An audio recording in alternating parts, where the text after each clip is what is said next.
Livro de Neemias, capítulo 1. Nós leremos dos versos 1 a 4.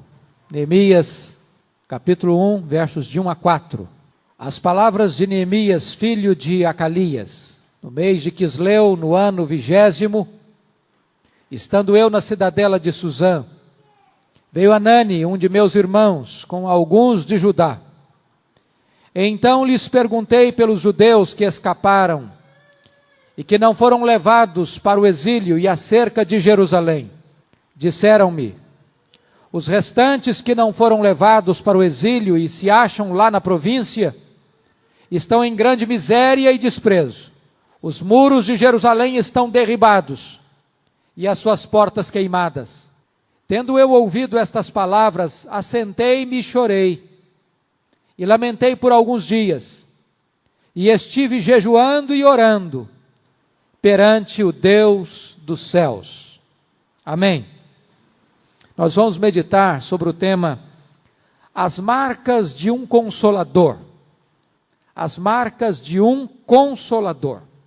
O livro de Neemias fala fundamentalmente sobre restauração. Restauração na vida, na família, na igreja, na sociedade. Este livro é absolutamente pertinente, atual, necessário. Talvez um dos livros mais urgentes para a atual geração. Porque nós estamos vivendo num mundo fragmentado, nós estamos vivendo num mundo onde há lares desfeitos, onde há crises na igreja e igrejas em crise. Estamos vivendo um tempo de sociedade enferma. Por isso este livro é absolutamente pertinente para a igreja contemporânea. Mas este livro também é um livro que versa sobre liderança. Este livro talvez seja o mais extraordinário manual para qualquer empresário. Gente que ocupa posição de liderança em quaisquer segmentos da sociedade deveriam olhar para este livro como um dos mais excelentes manuais sobre liderança moderna. Com esse livro e nesse livro aprendemos a planejar o nosso trabalho, aprendemos a organizar o nosso tempo e os nossos recursos, aprendemos a integrar nossas tarefas com a tarefa de outros, aprendemos a motivar os outros e avaliar os resultados. Ainda o livro de Neemias é um livro que nos ensina a lidar com oposição. Como trabalhar com entusiasmo, sem perder a motivação, quando enfrentamos oposição, quando enfrentamos críticas, quando enfrentamos conspiração. Quem é um líder na perspectiva de Neemias? O verdadeiro líder é aquele que está pronto a abrir mão de seus sonhos, de seu conforto, para abraçar desafios e riscos, quando este desafio é resgatar a dignidade daqueles que estão debaixo de opróbrio. Eu queria hoje examinar com vocês estes 4 primeiros versículos, mas nós não poderíamos fazê-lo sem entendermos algumas coisas primeiro. Primeiramente, eu gostaria que você olhasse comigo o contexto histórico do cativeiro babilônico, porque este livro é um livro pós-exílico. E nós temos que entender, em primeiro lugar, o contexto do cativeiro babilônico. Você se lembra que o Reino do Norte, formado pelas 10 tribos, também chamado de Efraim, que se iniciou no ano 931 com a morte de Salomão, teve 19 reis. Nenhum deles andou com Deus, em 8 dinastias. E o Reino do Norte, então, foi entregue nas mãos da Síria pelo próprio Deus e levado para o cativeiro de lá, nunca mais retornou. O Reino do Sul, as 2 tribos do Sul, Benjamim e Judá, não aprenderam a lição com o Reino do Norte, embora tivessem 20 reis, numa única dinastia, a dinastia davídica, teve altos e baixos com homens que andaram com Deus e outros homens que desonraram a Deus, mas no final este povo também se desvia, se entrega à apostasia, não ouve a voz dos profetas, ao contrário, persegue os profetas, mata os profetas, e Deus então entrega Judá nas mãos da Babilônia, e este povo é levado para o cativeiro, e permanece no cativeiro durante 70 anos. Segunda coisa que eu chamo a sua atenção é o retorno do cativeiro babilônico em 3 levas. 70 anos na Babilônia, a Babilônia caiu, Deus entregou a Babilônia nas mãos do Império Medo-Persa. A política dos reis persas era uma política diferente, não era de arrastar os seus conquistados para o seu território, mas remeter os conquistados para a sua própria terra, dominando-os em seu próprio território. E desta maneira Ciro, ao ouvir a profecia de Jeremias, de que Deus falara acerca dele, de que Deus o estava levantando para libertar o seu povo do cativeiro, Ciro, o rei persa, determina a volta de Judá para Jerusalém, para a reconstrução do templo. E este povo então retorna em 3 levas. Primeiro sob a liderança de Zorobabel. 59 anos depois, sob a liderança de Esdras. 13 anos depois, sob a liderança de Neemias. De tal maneira que o cativeiro foi em 586, o primeiro retorno se deu em 516, 70 anos depois. 59 anos depois, Esdras retorna em 457, 13 anos depois, Neemias retorna no ano 444 a.C. Você percebe que os objetivos das voltas são claros.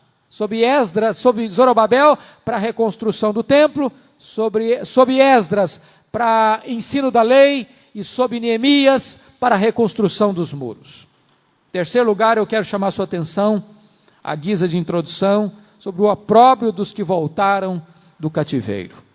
Quando o povo voltou, acontece um fato interessante. Eles voltam para reconstruir a cidade, reconstruir o templo. E logo que chegaram, diz a Bíblia que os samaritanos tentaram fazer uma aliança com eles, dizendo: olha, vamos nos associar a vocês. Nós adoramos a Deus como vocês. Queremos participar com vocês da construção do templo. Mas os judeus que voltaram disseram para eles: não, vocês não têm parte conosco neste trabalho. Nós não aceitamos parceria com vocês. Nós não aceitamos vocês se associarem conosco. E você poderia perguntar: não seria isso uma discriminação?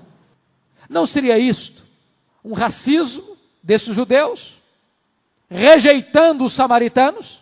Qual foi a razão desta rejeição? Discriminação racial? Absolutamente não. Absolutamente não.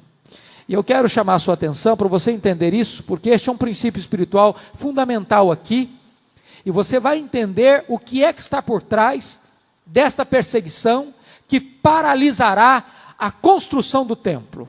Com a sua Bíblia aberta comigo, por favor, abra em Esdras capítulo 4. Esdras capítulo 4. Logo nos 3 primeiros versos diz assim: ouvindo os adversários de Judá e Benjamim que os que voltaram do cativeiro edificavam o templo ao Senhor Deus de Israel, chegaram-se a Zorobabel. Preste atenção que eles eram os adversários. Chegaram-se a Zorobabel e aos cabeças de famílias e lhes disseram: deixai-nos edificar convosco, porque como vós buscaremos a vosso Deus, como também já lhe sacrificamos desde os dias de Esar-Adom, rei da Síria, que nos fez subir para aqui. Porém Zorobabel, Jesua e os outros cabeças de famílias lhes responderam: nada tendes conosco na edificação da casa a nosso Deus. Nós mesmos, sozinhos, a edificaremos ao Senhor, Deus de Israel, como nos ordenou Ciro, rei da Pérsia. Por que é que eles não aceitaram? A resposta você vai encontrar, e eu chamo a sua atenção para essa leitura também, no segundo livro dos Reis. Segundo livro dos Reis, capítulo 17. Versículo 24. Segundo livro dos Reis, 17, verso 24. Diz assim: O rei da Assíria trouxe gente de Babilônia, de Cuta, de Ava, de Ramate, de Sefarvaim, e a fez habitar nas cidades de Samaria, em lugar dos filhos de Israel. Tomaram posse de Samaria e habitaram nas suas cidades. Versículos 33 e 34 deste mesmo capítulo. De maneira que temiam o Senhor e ao mesmo tempo serviam aos seus próprios deuses, segundo o costume das nações dentre as quais tinham sido transportados. Até o dia de hoje, fazem segundo os antigos costumes, não temem o Senhor, não fazem segundo os seus estatutos e juízos, nem segundo a lei e o mandamento que o Senhor prescreveu aos filhos de Jacó, a quem deu o nome de Israel. O que você está percebendo é o seguinte: logo que Zorobabel chegou, os samaritanos quiseram se aliar a eles, e eles rejeitaram. Por que rejeitaram? Porque os samaritanos não adoravam o verdadeiro Deus. O que os samaritanos propuseram foi uma espécie de ecumenismo, dizendo o seguinte: não importa o Deus que nós adoramos, vamos trabalhar juntos. Não importa a sua teologia, vamos nos unir. Não importa a sua crença, vamos nos associar. E louvado seja Deus, Zorobabel e os líderes de Judá tiveram discernimento espiritual para não se unirem. O ecumenismo nunca foi uma proposta divina. Sempre que o povo de Deus abriu mão das suas convicções, da sua fé, da sua teologia, da sua fidelidade a Deus, para se unir a outros que não adoram a Deus de acordo com os preceitos de Deus, esta aliança trouxe derrotas fragorosas ao povo de Deus. O que você vai encontrar em seguida é que, diante da rejeição dessa proposta ecumênica, os samaritanos então se opõem à obra, escrevem uma carta ao rei da Pérsia, e nesta carta o rei da Pérsia, eles diz o seguinte: olha, fique esperto, porque esta maldita cidade, esta perversa cidade de Jerusalém está sendo reconstruída. E se essa cidade for reconstruída, este povo não vai pagar imposto ao rei da Pérsia. Eles vão se insurgir contra o rei, eles serão insubordinados ao rei, e o rei então perderá o controle sobre Jerusalém. E diz a Bíblia que o rei então, Artaxerxes, escreve em resposta aos líderes samaritanos, dizendo o seguinte: paralisem a obra, paralisem a reconstrução do templo e da cidade. É preciso entender isso, para notarmos a ousadia e a coragem de Neemias, quando chega diante do rei, para pedir que o envie a Jerusalém para a reconstrução dos muros quebrados da cidade. Esse é o contexto. Então o povo está debaixo de opróbrio, de pobreza, de oposição, não apenas dos inimigos ao redor, mas estão debaixo de um decreto do próprio rei da Pérsia, que estão impedidos de reconstruir o templo e os muros de Jerusalém. Dito isto, irmãos, então nós podemos entrar nesse texto, para entender a mensagem desses 4 primeiros versículos de Neemias. Neemias, um homem consolador. Qual o retrato, qual o perfil deste homem consolador? Em primeiro lugar, as marcas de um consolador são vistas num homem que está a serviço de Deus e dos homens. Um consolador está a serviço de Deus e dos homens. Vamos ver em primeiro lugar o seu nome. Neemias. Agora com a sua Bíblia aberta em Neemias, por favor. Abra sua Bíblia aí comigo no capítulo 1 de Neemias. As palavras de Neemias. O que significa o nome Neemias? A palavra Neemias significa confortador dado por Deus, ou aquele que consola. Neemias é um consolador. Por que você nota que este homem é um consolador? O consolador é aquela pessoa que tem o coração aberto para ouvir o drama dos outros. O consolador é aquela pessoa que, não importa quão ocupado esteja, em quão alta posição esteja, ele tem tempo, ele tem agenda para receber, para acolher aquelas pessoas que chegam na sua aflição, na sua dor, e tem disposição de ouvir aqueles que têm aflições para serem contadas e narradas. Neemias é um homem de coração aberto, de ouvidos abertos, para escutar o clamor, o gemido, a dor, o sofrimento daqueles que o procuram. Segundo lugar, vamos ver a sua ocupação. Você nota no versículo 11, nesse tempo eu era copeiro do rei. Aqui no caso do rei Artaxerxes I.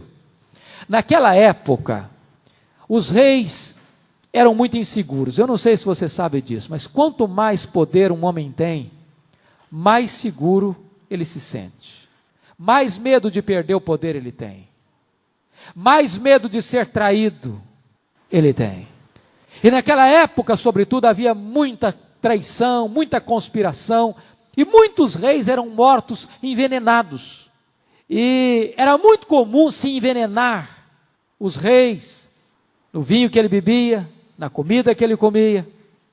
Então, uma das mais altas funções que uma pessoa podia ocupar era de um copeiro. Copeiro do rei era um homem da mais alta confiança. O rei apostava a sua vida, a sua segurança pessoal, a sua saúde nas mãos deste homem. Neemias nasceu no cativeiro, porque já tinha se passado mais de 70 anos. Se você notar, nesse momento aqui, nesse momento que Neemias está se levantando, já tinham 142 anos do cativeiro. Já tinham se passado 59 anos entre Zorobabel e Esdras, mais 13 anos entre Esdras e Neemias. Você vai notar então que são 142 anos depois do cativeiro babilônico. O que você percebe que são 72 anos depois da primeira leva que já chega em Jerusalém. Por isso esse homem certamente nasceu na Babilônia. Ele não podia ter nascido em Jerusalém e levado para o exílio, porque se isso fosse verdade, no mínimo, se ele saiu no dia que nasceu, já estaria aí com 142 anos, isso é impossível para aquela época. Por isso ele nasceu na Babilônia. Nasceu numa cultura politeísta. Nasceu num ambiente hostil.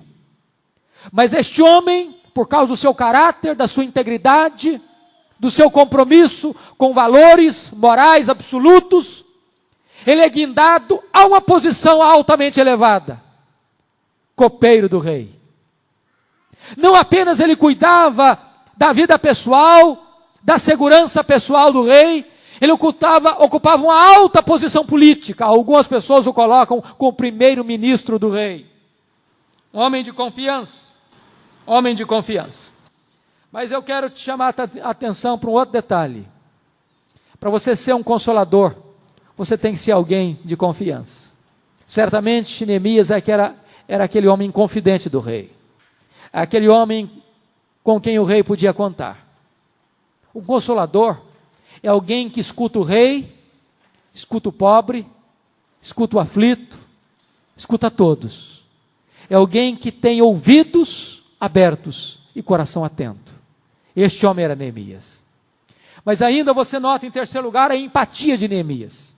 Se você perceber, Neemias é capaz de, ao ouvir um relato, sentir o seu coração tocado, sentir lágrimas rolando na sua face, sentir tristeza no coração, sentir jejuar, para orar, para buscar a Deus. Neemias é alguém capaz de sentir a dor do outro na sua própria pele. Você não poderá jamais ser um consolador, a menos que você sinta a dor do outro dentro de você. Que você mude de endereço e passe a residir debaixo da pele do outro. A sentir com o coração do outro, a ver com os olhos do outro, a perceber com a percepção do outro. Foi isso que Neemias sentiu naqueles 4 meses, entre a informação recebida, até o momento em que ele foi ao rei, para pedir ajuda e pedir socorro. Empatia. Se você quer ser um consolador, você precisa ser uma pessoa empática. Uma pessoa que sinta, perceba a dor do outro dentro de você. A marca de um consolador, em segundo lugar, um homem que se importa com as pessoas e não apenas com o seu sucesso. Meus irmãos, importar-se com as pessoas, às vezes nós até somos capazes de nos importar. Mas Neemias é aquele homem que está disposto, ao se importar com o outro, a abrir mão do seu próprio sucesso, dos seus próprios sonhos. Veja você, em primeiro lugar, que Neemias é um homem que faz perguntas. Versículo 2: Veio Hanani, um de meus irmãos, com alguns de Judá, então lhes perguntei pelos judeus que escaparam e que não foram levados para o exílio e acerca de Jerusalém. Fazer perguntas pode mudar a sua vida. Não tem nada mais arriscado do que fazer perguntas. Não tem nada mais perigoso do que fazer perguntas. Não tem nada mais fantástico, desafiador do que fazer perguntas. Neemias nunca mais foi o mesmo homem depois que fez aquelas perguntas. Quando você toma conhecimento de um problema, você se torna responsável diante de Deus para ser o solucionador daquele problema. Se você não quer se envolver com problemas alheios, seja um alienado, seja um ególatra, seja um egoísta. Viva introjetado dentro dos muros da sua própria individualidade. Não abra janelas da alma para ninguém. Viva só para você. Contente-se com o seu conforto. E você será alienado. E viverá no desfrute dos seus próprios prazeres. Mas se você tiver coragem de fazer perguntas, seja pronto, que Deus vai te levantar para ser um solucionador dos problemas que chegarão a você. Se você não está interessado em ajudar ninguém, por favor, não faça perguntas. É uma hipocrisia eu chegar perto de alguém e perguntar: como vai você? Se eu não tenho tempo para ouvir, se eu não tenho disposição para ajudar. Esta pergunta não deve ser feita, não pode ser feita, a não ser que eu me coloque à disposição de Deus, para ser uma resposta de Deus na solução do problema que me é trazido. Neemias nunca mais foi o mesmo homem depois que fez perguntas. Você pode perguntar: como é que eu posso saber o meu chamado, a minha vocação, o meu ministério, o desafio da minha vida, o sonho de Deus para a minha vida? Meus irmãos, muitas vezes nós descobrimos a nossa chamada, a nossa vocação, o nosso ministério, quando nós somos informados de determinadas necessidades, quando nós ousamos fazer perguntas. Temos nós tido coragem para fazer perguntas acerca da família, acerca da igreja, acerca da nossa cidade, acerca da nossa nação? Nos importamos com os outros ao ponto de fazermos perguntas? Nós vivemos numa geração, irmãos, extremamente individualista. Cada um para si. Cada um no seu mundo. Cada um na sua zona de conforto. Cada um preocupado apenas com a sua vida, com seus interesses. Perdemos de vista esta percepção de que Deus pode nos levantar e quer nos levantar como resposta aos problemas que chegam até nós. Segundo lugar, Neemias é um homem que diagnostica os problemas do seu povo. Quando Neemias é informado do problema daqueles que ficaram em Jerusalém, ele detecta 4 coisas graves que precisam ser resolvidas. Em primeiro lugar, o problema da insegurança. Diz o verso 3, que Hanani informou Neemias: os muros de Jerusalém estão derribados. O que significa isso? Vocês acham que isso era apenas uma obra que um carpinteiro poderia resolver? Que um construtor civil podia resolver? Era apenas algum problema que tijolo e pedra, cimento e areia podia resolver? Cidade com muros caídos representavam a cidade sem segurança, vulnerável, aberta à invasão, ao saque, à expoliação. O problema que Neemias identifica em Jerusalém, que é uma cidade sem segurança, uma cidade aberta à invasão dos inimigos. Meus irmãos, será que nós não percebemos também que nós vivemos em cidades com muros caídos? Quando nós pesquisamos a opinião pública, mais do que emprego, mais do que saúde, os nossos contemporâneos estão pedindo segurança. Segurança. Nós estamos nos enjaulando dentro de casa, botando trancas, reforçando as portas. Temos medo de sair de casa. Olhamos para o ser humano e vemos o ser humano um monstro, uma ameaça. Temos medo. Não tem nada mais pavoroso, eu não sei se você tem essa sensação desagradável, desconfortante. Você está andando na rua e de repente você olha para as pessoas desconfiado. Você tem medo do seu semelhante. Se a pessoa está andando perto de você, você acha que ela é inimiga, que ela está querendo usurpar você, assaltar você. Você tem medo. Nós estamos vivendo uma época de insegurança absoluta, onde cresce o narcotráfico, a violência, o assalto, o arrombamento, a delinquência, os assassinatos, os crimes de aluguel. Nós estamos vivendo uma época de muros caídos na nossa geração. E é preciso que estes fatos nos incomodem, como incomodou Neemias. Mas o que mais Neemias viu? Segundo lugar, segundo problema que Neemias percebeu, segundo diagnóstico de Neemias, foi a injustiça. E as portas queimadas, diz o verso 3. O que significa portas queimadas? Você vai notar na Bíblia que as portas eram um lugar onde os juízes julgavam as causas do povo.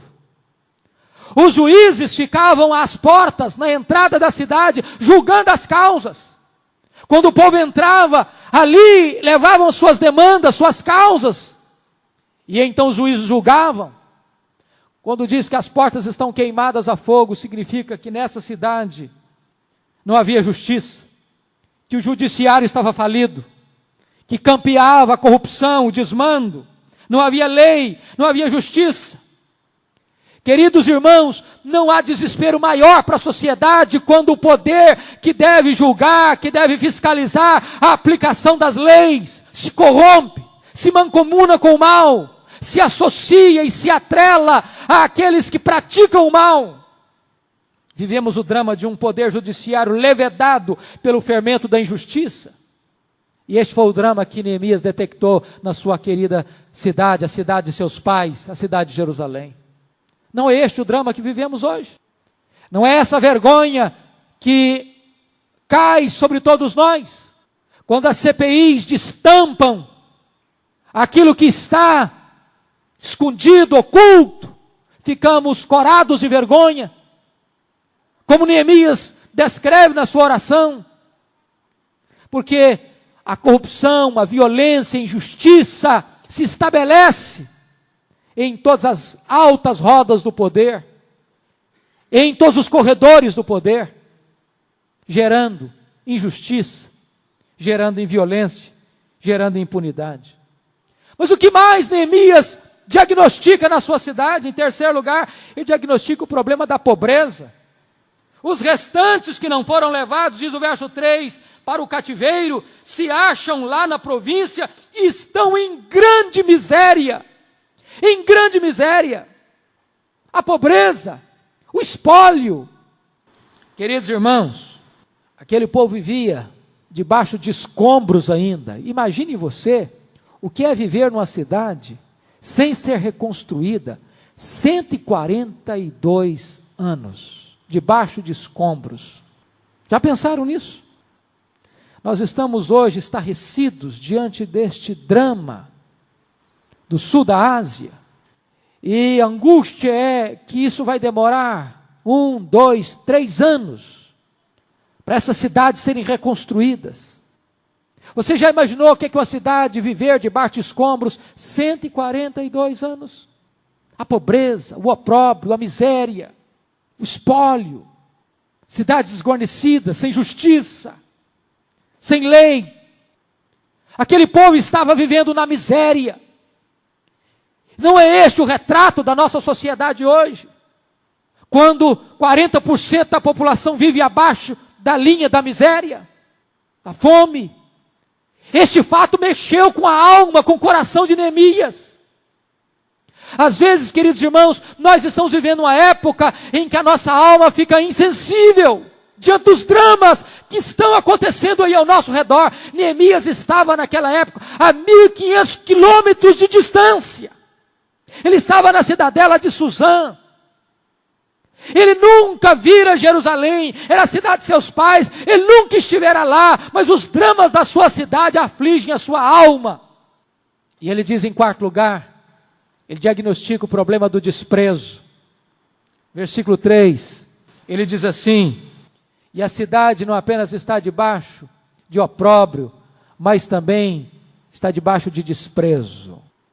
Não apenas miséria, não apenas pobreza, mas abandono, esquecimento. Mas, queridos irmãos, Neemias, em terceiro lugar, é um homem que se levanta como resposta de Deus aos problemas do seu povo. Ele não apenas diagnostica, ele diz: Deus, eu quero fazer alguma coisa. Amado irmão, minha querida irmã, eu creio que se nós nos reunirmos aqui para estudarmos a Bíblia apenas para sermos informados, sem fazermos nada, sem pormos a mão na massa, sem nos comprometermos, nós nos tornaremos ainda mais culpados diante de Deus. Conhecimento sem ação não nos justifica diante de Deus, nos torna mais responsáveis e mais culpados. Quando Neemias tomou conhecimento do drama que a sua cidade, a cidade de seus pais está vivendo, ele disse: Deus, eu preciso fazer alguma coisa. Ele se colocou nas mãos de Deus. Ele se apresentou a Deus e disse: Deus, conta comigo.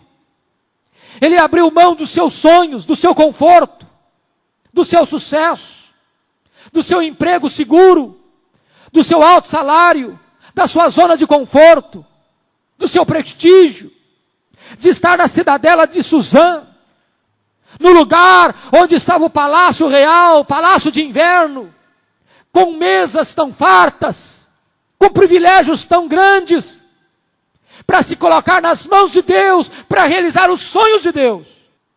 Nós precisamos abrir mão, às vezes, de ter determinados projetos pessoais, para abraçarmos projetos mais audaciosos, mais ousados. Louvado seja o Senhor, porque Neemias abriu mão do conforto, do sucesso, da fama e da riqueza. Ele se tornou conhecido. Tivera ele sido apenas um copeiro de Artaxerxes I, e viveria no anonimato. Preste atenção nisso. As pessoas honradas, as pessoas que o mundo conhece, reverencia e aplaude, não são aquelas que vivem encasteladas no seu prazer pessoal, mas são aquelas pessoas que abrem mão do seu sucesso, da sua fama, de seus sonhos, abrem mão da própria vida. Estas sim tornam-se conhecidas. Estas sim têm razão para viver. Estas sim se tornam bênção. E Deus honra. Neemias tornou-se honrado, não porque era copeiro do rei, mas porque abriu mão do seu sonho para realizar um projeto do coração de Deus, a restauração da sua cidade. Às vezes algumas pessoas, ao relatarem sobre o que deixaram para servir a Deus, quase que contam isso como se fosse um grande favor que estão prestando para Deus, ou como se fosse um grande sacrifício que estão fazendo por amor a Deus. Eu gosto daquela famosa frase de Carlos Studd, aquele grande esportista inglês, rico, famoso, que largou mão de tudo para ser missionário na China, na Índia, na África. E quando alguém perguntou se ele estava fazendo um sacrifício muito grande, ele disse: não, absolutamente não. Se Jesus Cristo é Deus, e Ele morreu por mim, eu não posso realizar nenhum grande sacrifício por Ele. O que Ele fez por mim é incomparável, absolutamente incomparável. Mas em terceiro lugar, queridos, é preciso entender que um homem consolador é um homem capaz de sentir na pele a dor do seu povo.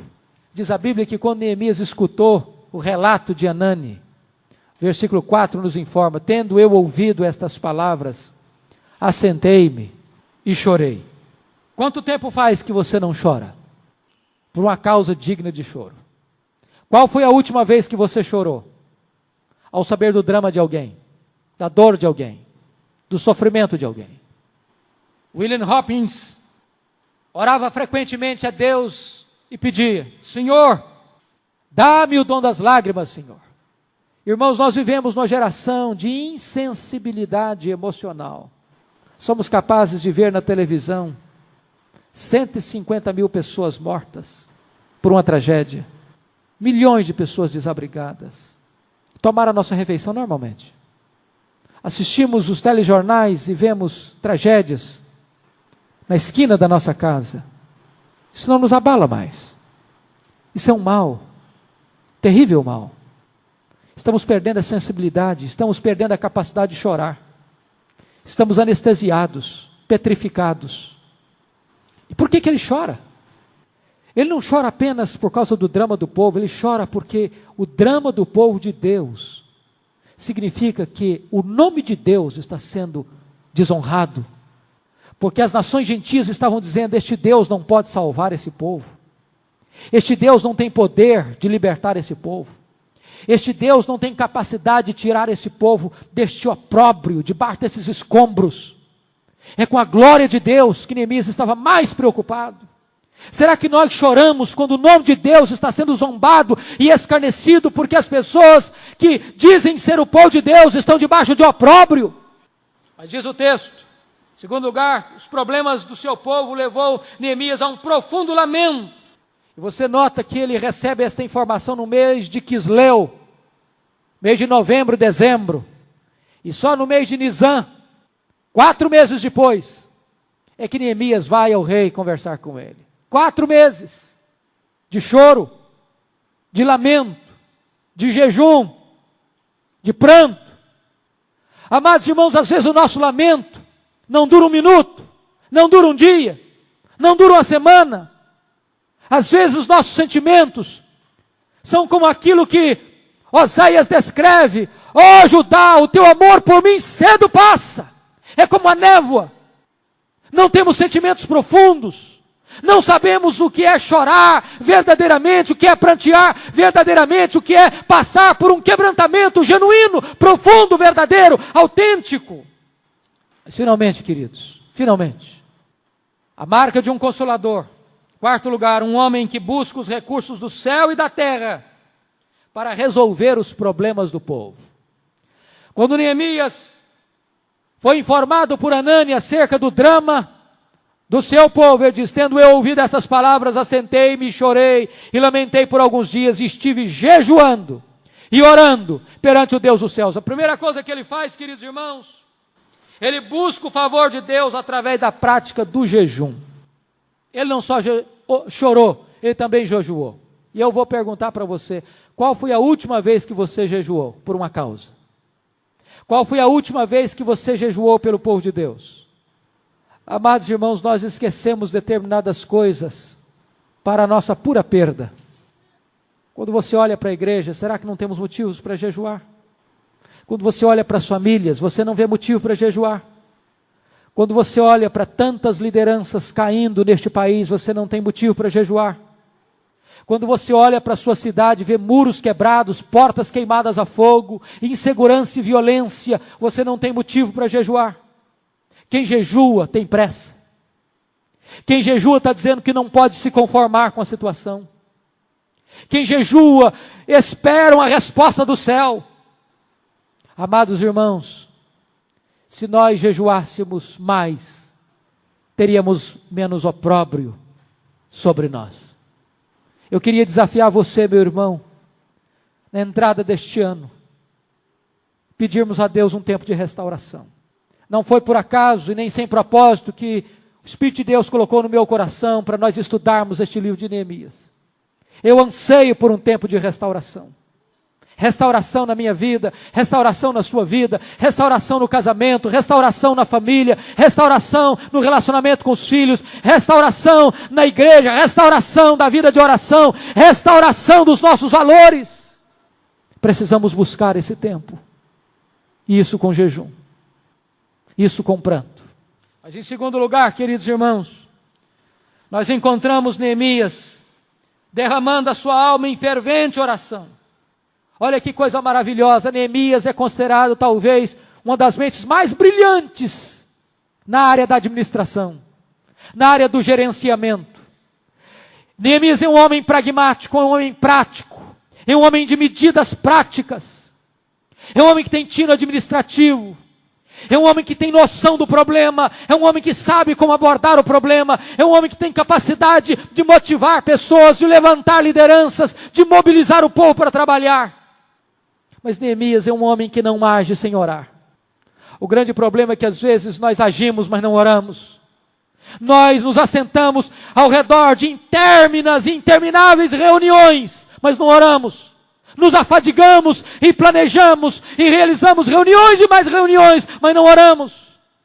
Queremos fazer as coisas pela nossa cabeça, pela nossa própria sabedoria, pela nossa própria força, pela nossa própria estratégia, mas dependemos mais de nós do que de Deus. Neemias orou, Neemias chorou, Neemias jejuou, Neemias lamentou, e toda vez que Neemias tinha que fazer alguma coisa, leia o livro e vamos estudá-lo. Neemias primeiro ora ao Senhor. Que Deus nos ajude a termos discernimento, para entender que de Deus vem a sabedoria, de Deus vem a força, de Deus vem o poder, de Deus vem a estratégia.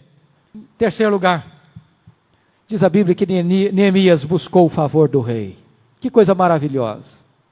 Ele busca a ajuda do céu, mas ele busca também a ajuda da terra. Ele vai ao rei. Você nota isso no versículo 11.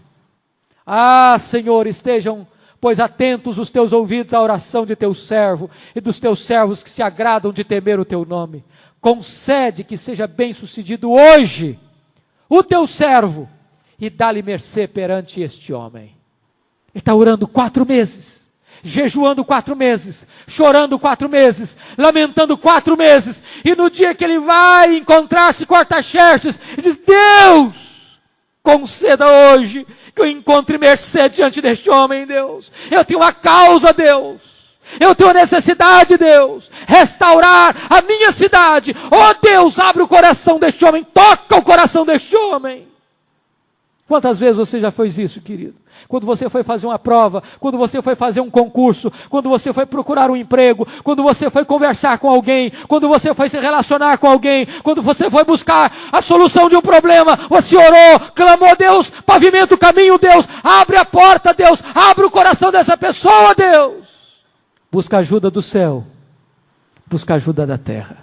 Neemias tinha tantos desafios pela frente, tinha que encontrar o favor do rei, tinha que mobilizar um povo pobre, desmotivado, tinha que tirar entulho, 120 anos de entulho acumulados, tinha que restaurar a dignidade do seu povo.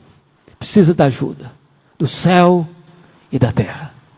Eu termino a conclusão dizendo para você algumas lições práticas. Primeiro, algumas lições práticas. Primeira lição: os problemas aparentemente insolúveis têm solução. Quando homens comprometidos com Deus se levantam na força de Deus para agir. Seu problema parece sem solução? Para Deus não há problema sem solução. Se você se levantar e colocar a sua vida nas mãos de Deus, este problema pode ser resolvido. Segundo, os homens mais eficazes na obra de Deus são aqueles que têm coração quebrantado e conhecem a intimidade de Deus pelo jejum e pela oração. Os homens que mais fizeram foram os homens que mais oraram. As pessoas que mais influenciaram o mundo foram as pessoas que mais prevaleceram diante de Deus na oração. Terceiro, Deus pode levantar você e usar você poderosamente se você tiver coragem de fazer perguntas e sair da sua zona de conforto. Experimente. Deus tem desafios do tamanho da capacidade que Deus vai lhe dar. Você pode ser o instrumento que Deus vai levantar. E a pergunta que faço finalmente: você tem sido um consolador? As pessoas saem mais animadas de perto de você. As pessoas gostam de vir a você. As pessoas têm espaço, têm liberdade para contar para você as suas angústias, suas aflições. Que Deus nos ajude, que Deus nos levante, que Deus nos use. Amém. Eu quero convidar você para vir aqui à frente. Vamos nos ajoelhar diante do Senhor. Vamos nos prostrar diante do Deus vivo nesta noite. Eu creio que Deus tem um tempo de restauração para nós, queridos. Eu creio nisso. Eu espero isso. Coloque diante de Deus a sua própria vida. Clame ao Senhor o que precisa ser restaurado na sua vida, na sua família, na sua vida espiritual. Deus, o teu povo precisa de socorro e de ajuda. Estamos vivendo numa cidade, Senhor, com tantos problemas e desafios. Há muros quebrados, Senhor. Há portas queimadas. Não apenas ao redor de nós. Muitas vezes, esses escombros estão dentro da própria igreja, dentro da nossa própria casa. Ajuda-nos, Deus. Ajuda-nos a termos olhos para ver, a termos ouvidos para perceber a restauração de que necessitamos. Deus, amolece o nosso coração. Ele tem estado tão insensível, Senhor. Perdemos a capacidade de chorar, Deus. Há quanto tempo o teu povo não jejua mais, não lamenta mais, não chora mais? Parece que estamos nos acostumando, Senhor, com os escombros, com o opróbrio. Parece que estamos justificando essas situações todas. Mas tem misericórdia de nós. E levanta aqui hoje, Senhor, este povo que aqui veio nesta noite. Levanta este povo para se conformar com esta situação, para se colocar nas tuas mãos, para ter coragem de fazer perguntas, para se levantar em nome de Jesus como resposta aos desafios e se colocar nas tuas mãos para fazer algo prático, imediato, urgente, para que o teu povo possa ter um tempo de restauração. Contempla, Senhor, cada coração aqui nesta noite. Coração do marido, coração da esposa, coração dos filhos, coração dos pais. Contempla-nos, Deus, como igreja. Tu sabes onde os muros estão caídos, onde as portas estão queimadas, onde há opróbrio, onde há desprezo. Tem misericórdia, Senhor. Tem misericórdia. Levanta esta igreja no poder do teu Espírito, Senhor. Levanta as famílias no poder do teu Espírito.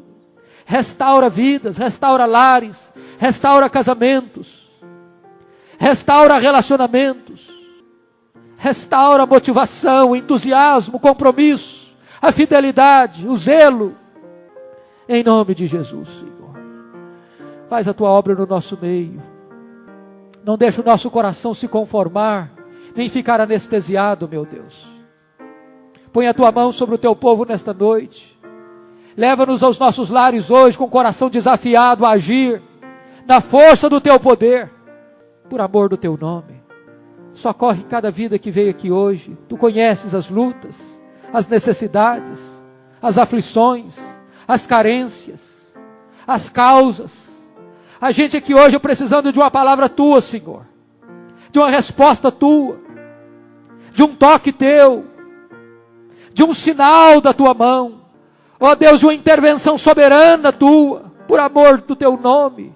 Manifesta-te a nós, reaviva o nosso coração, inflama a nossa alma, Senhor, para que experimentemos um tempo de refrigério, um tempo de restauração, para a glória do teu Filho Jesus, para a honra daquele que deu a sua vida por nós, para que ele seja conhecido e exaltado nas nossas vidas.